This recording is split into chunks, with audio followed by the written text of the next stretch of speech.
Patrick Jane walks into the CBI headquarters with his usual carefree attitude, casually observing everything around him. Before he even reaches the office, something catches his attention in the main lobby. Beside the coffee cart, Grace Van Pelt is sharing an obviously romantic moment with an unfamiliar man. Their quiet laughter, their closeness, and the kiss they exchange make it clear this is more than a casual meeting. Patrick stops for a few seconds to watch the scene with an amused smile, silently enjoying what he sees. Shortly afterward, Grace enters the main office and finds the atmosphere rather tense. The team has just learned that another division will be conducting an audit, causing general annoyance, angry comments, and a tense mood. Despite this, Grace remains in an excellent mood. She walks to her desk with unusual energy and begins working enthusiastically, as if nothing could ruin her day. Cho and Rigsby immediately notice her positive attitude and comment on how surprising her good mood is in the middle of so much bad news. Patrick joins the conversation and tells them what he just witnessed at the coffee cart. Rigsby's reaction is immediate. His expression darkens, making it obvious that the news affects him more than he is willing to admit. Before the conversation can continue, Patrick's phone vibrates. As he reads the message, his entire attitude changes. His usual lighthearted expression disappears, replaced by sudden seriousness. Without wasting time, he runs down the hallway looking for Lisbon. The message is brief, provocative, and terrifying. It warns of a very large bomb nearby and directly challenges his intelligence. CBI headquarters immediately goes into emergency mode. A full evacuation is ordered, and all the agents leave the building quickly and in an orderly manner. Minnelli explains that this is the third bomb threat of the year, but Patrick is convinced that this time it is not a false alarm. There is something personal about the message, something aimed directly at him. He quickly analyzes the words and reaches a clear conclusion. If the bomb is large and nearby, it is most likely in the parking lot. Without waiting for authorization, he runs there and begins checking the vehicles one by one, looking through the windows with growing desperation. Suddenly, he stops when he discovers a horrifying scene. Inside a van, a man is handcuffed to the vehicle, with an activated explosive device beside him. A digital timer continues counting down, marking the seconds he has left. Written across the man's forehead with a marker is a message that leaves no doubt about the threat. Patrick tries to open the doors, but they are locked. He pounds on the windows with all his strength, tries to force them open, and desperately searches for a way to get the man out, but he cannot. The timer continues its relentless countdown. The victim watches him in absolute panic, fully aware that his time is running out. The explosion occurs before Patrick can get far enough away. The blast throws him through the air, violently slamming him into another vehicle, before sending him crashing to the ground with devastating force. Dazed, he tries to get back up. His eyes burn intensely. He rubs them several times, convinced that dust and smoke are blocking his vision. But the darkness does not disappear. Reality becomes painfully clear. He has lost his sight. At the hospital, Patrick lies on a stretcher with his eyes bandaged. The doctor tries to reassure him, explaining that he has been extremely lucky to survive the explosion. The blast could have killed him or caused permanent injuries. Even so, he remains restless, uncomfortable, and unhappy with the situation. The doctor tells him that his blindness is most likely temporary and is caused by tiny blood clots floating in the vessels near the brain, resulting in cortical blindness. In most cases, vision returns on its own within 48 to 72 hours. Cho enters the room with information about the case. The victim was James Medina, 44 years old, and worked as a stockbroker. The van had been stolen the previous day. There is a possibility that Medina had been involved voluntarily, but Patrick completely dismisses the idea. He is convinced he saw the terror in Medina's eyes, an expression completely incompatible with a voluntary sacrifice. To Patrick, everything suggests that the real purpose of the attack was to force him to witness the man's death as a warning. The message written on Medina's forehead confirms his suspicion. Even though he is blind, his mind continues working with the same precision as always, reconstructing the logic behind every detail. In Sacramento, Cho and Rigsby visit the Medina family home.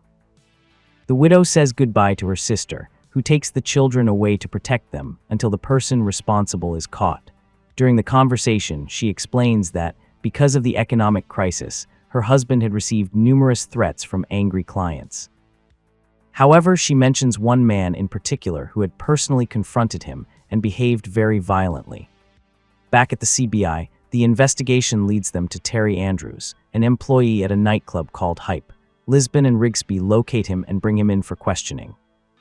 Terry openly expresses his hatred toward Medina and makes no attempt to hide his contempt for his death, but he denies having anything to do with the bombing.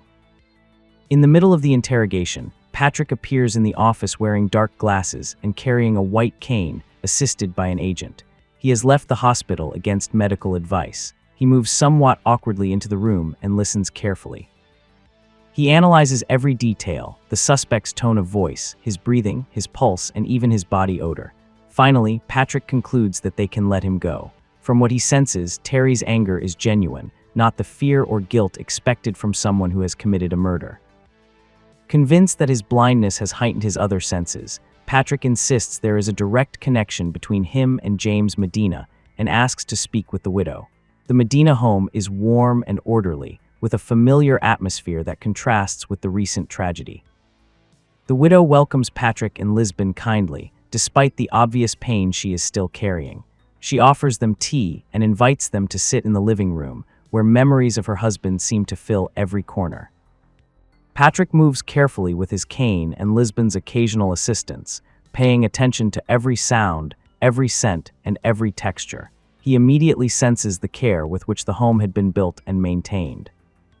He tells the woman that he feels he is in a place filled with affection, then explains that he suspects both she and her husband were part of a much larger plan, one that also involves him.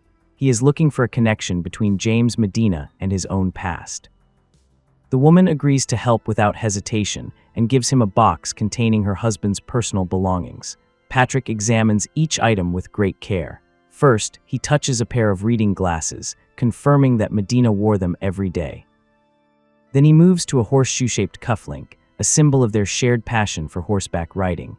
Finally, his fingers run across the cold, polished surface of a luxury watch. He feels the embedded jewel and the engraving on the back, a perfectly outlined bull.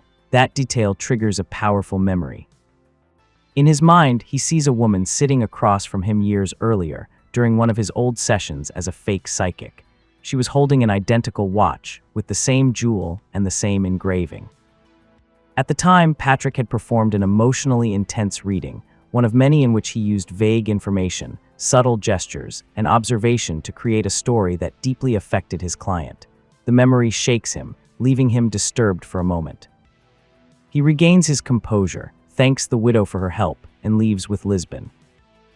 Back at CBI headquarters, Patrick tells the rest of the team about the experience. He explains that the same watch had appeared during a consultation many years earlier, connected to a company called Lynch Halstead. However, he cannot remember the woman's name or the exact circumstances of the session. Grace takes responsibility for cross-checking the information. She reviews records of former clients and compares them with the company's records until she finds a clear match. The name that appears is Carol Gentry. When Patrick hears the name, he experiences another flashback. He remembers a particularly intense scene in which he was sitting across from a deeply distressed woman. During the reading, he had supposedly channeled the presence of her deceased mother, assuring her that she forgave her. He suggested that she carried unresolved guilt, an emotional wound she needed to heal. Instead of comforting her, however, his words triggered uncontrollable anger. Carol insisted that she had been a good daughter and had nothing to feel guilty about. As always, Patrick managed to calm her down and end the session, but her anger left a lasting impression. Later information reveals that Carol Gentry committed suicide shortly afterward and left no immediate family. The revelation leaves the team silent for several seconds. Grace continues investigating and discovers a second connection to the same company. It involves Jill Lamont, the wife of Paul Krager, a former Lynch Halstead employee.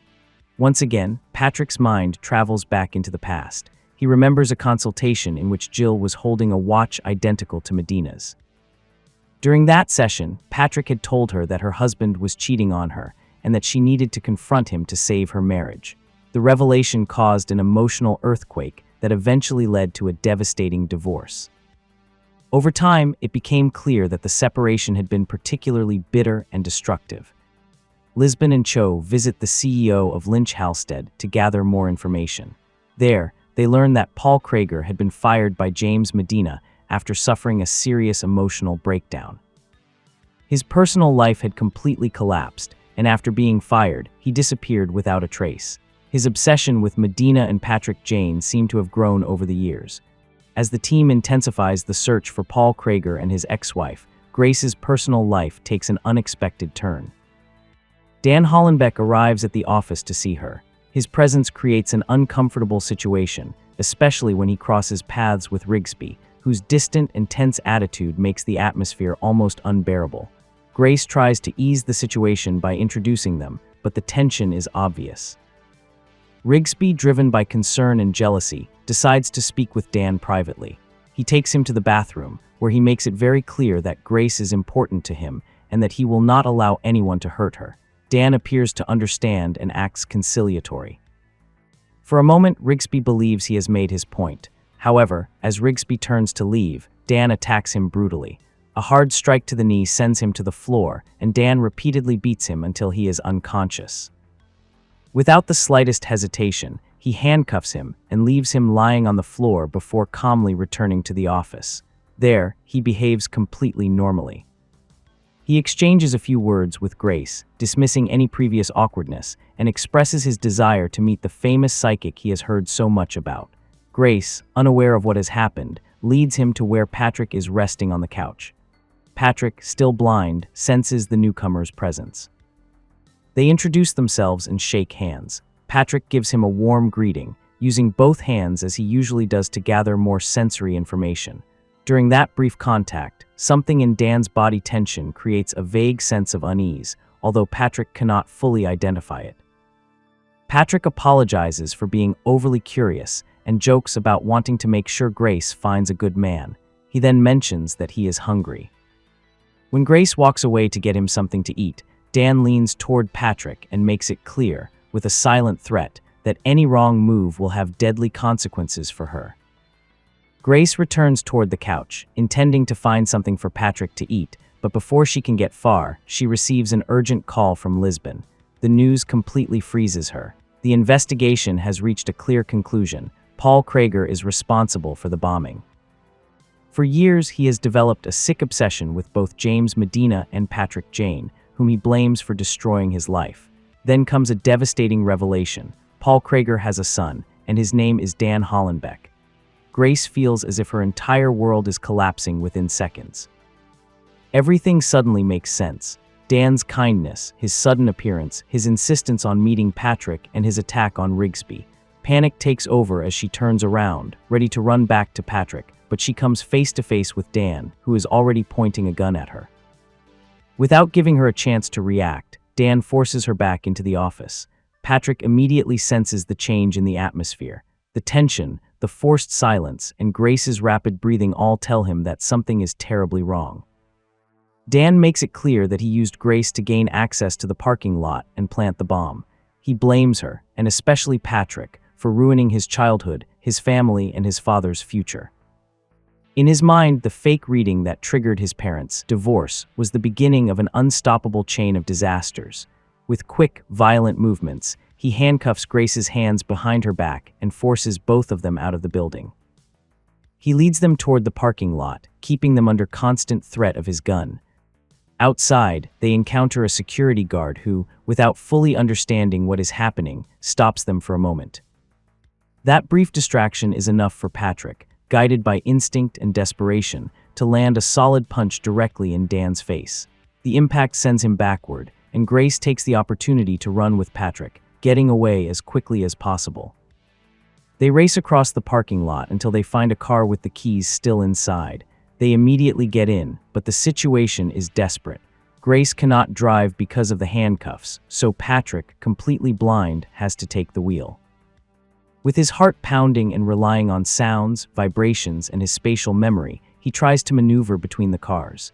The escape is chaotic. The vehicle crashes into other cars, poles, and barriers. Every turn is an act of faith, every acceleration a leap into the unknown. The sound of the impacts mixes with their heavy breathing. Despite the danger, Patrick keeps moving forward, determined not to give up. Dan catches up with them quickly. He approaches with his gun raised, ready to finish what he started. The threat is immediate and deadly. Just as he is about to fire, Lisbon appears from the side and without hesitation shoots him in the back, completely neutralizing him. Grace breaks down crying, trembling as she struggles to contain the emotional release. Patrick remains still for several seconds, processing what has happened. Lisbon approaches, visibly shaken, and cannot help scolding him for his recklessness, knowing that his stubbornness nearly cost them their lives. Meanwhile, Van Pelt runs to the bathroom after learning what happened to Rigsby. There, she finds him being treated by a paramedic. He is beaten and bruised, but alive. Relief immediately overwhelms her. Without thinking, she hugs him tightly and apologizes. Their closeness, the recent fear, and the emotions they have been holding back bring them dangerously close, and for a moment, it seems as though they are about to kiss. However, the unexpected arrival of a janitor breaks the intimacy of the moment. Embarrassed, they pull apart. Rigsby, still shaken, leaves to complete the incident report, leaving Grace to reflect on how close they came to crossing a line they have both avoided for so long. The next day, Com slowly returns to the CBI office. Patrick sits on his couch with the bandages still covering his eyes. He remains still for several minutes, breathing calmly, as if afraid of what he is about to discover. Finally, he begins removing the bandages carefully. He blinks several times. At first, everything is still dark. Then shapes begin to appear, blurred patches of light and indistinct shadows. His vision returns. Patrick can see again. For several moments, he remains completely still, simply watching the world reappear before him. The faces of his colleagues, the colors, the light coming through the windows, and the small, everyday details that had once gone unnoticed. Everything seems new, as if he were seeing it for the first time. Lisbon approaches and watches him silently, relieved. Patrick smiles with a mixture of gratitude, exhaustion, and a deep sense that he has been given a second chance. The team continues with its usual routine, but the experience has left an unforgettable mark on all of them. For the first time in a long while, Patrick remains silent, taking in his surroundings, fully aware of how fragile life is and how close he came to losing everything. If you enjoyed this episode, don't stop here. Head over to my channel and check out the complete playlist of The Mentalist, with every episode organized in order from beginning to end. Watch the full series, follow Patrick Jane's journey, and discover all the hidden details, mysteries, and secrets along the way. And if you enjoyed this video, don't forget to leave a like and subscribe to the channel for more.